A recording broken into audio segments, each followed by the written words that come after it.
এক নাম্বার দেখবো মুসলমান কিনা। এই মুসলমান দেখবেন কিভাবে, ওর নাম তো আব্দুল করিম, আব্দুর রহমান, আছে না এরকম? নামের মুসলমানের কথা বলি নাই, নাম শুনলে তো মনে হয় মুসলমানই, নাম শুনলে বোঝা যায়, কিন্তু কথাবার্তা যা কয় ইসলামী মানে না। জোরে বলেন আছে না নাই? ওটা মুসলমান, গরু খাওয়া মুসলমান, গরু খাওয়া এই জাতীয় না, নামের মুসলমান না। দেখবেন লোকটা আসলে মুসলমান কিনা, সে আল্লাহ বিশ্বাস করে কিনা, রাসূল বিশ্বাস করে কিনা, কোরআন বিশ্বাস করে কিনা, হাদিস বিশ্বাস করে কিনা, তার বডির ভিতরে ইসলাম আছে কিনা। ঠিক কথা বল না কেন?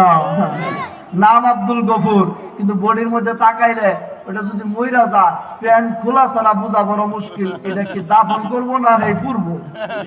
কথা বল না কেন? রাগ করেন না, আল্লাহ রাসূল মাফ চাই। আমরা দেশে কিছু ভাই সাহেব আছে, কথার কথা, হ্যাঁ চট্টগ্রামকে মারা গেছে, এখন তার প্যান্ট খুললে দেবো লাগবো। এটা কি মুসলমান না হিন্দু? বুঝার ব্যবস্থা নাই তো। কথা বল না, ব্যবস্থা নাই।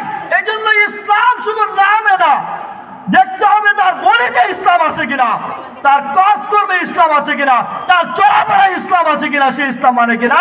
এই এক নম্বরে আমরা দেখবো, এটা এক নম্বরে দেখবো সে মুসলমান কিনা। যারা বলেন আমি কোন দলের কথা বলছি, কথা বলেন আওয়ামী লীগকে ভোট দিতে কইছি, বিএনপিরে, জামাতে ইসলামকে, ইসলামী আন্দোলনকে না, আমি বলতেছি যাকে ভোট দিবেন দেখবেন ওটা মুসলমান কিনা, নির্ভেজাল মুসলমান কিনা। এক নাম্বার। দুই নম্বরে আপনি দেখবেন যে ওর জীবনের চলাফেরা উঠা বসা এটা ইসলাম অনুযায়ী কিনা, তার চলা, তার উঠা বসা, তার ব্যবসা বাণিজ্য, তার কথাবার্তা, সমাজের মানুষের সাথে লেনদেন ইসলাম অনুযায়ী কিনা। যদি হয় তাহলে এমন ব্যক্তিকে ভোট দেন, আল্লাহর কসম সে গম চুরি করবে।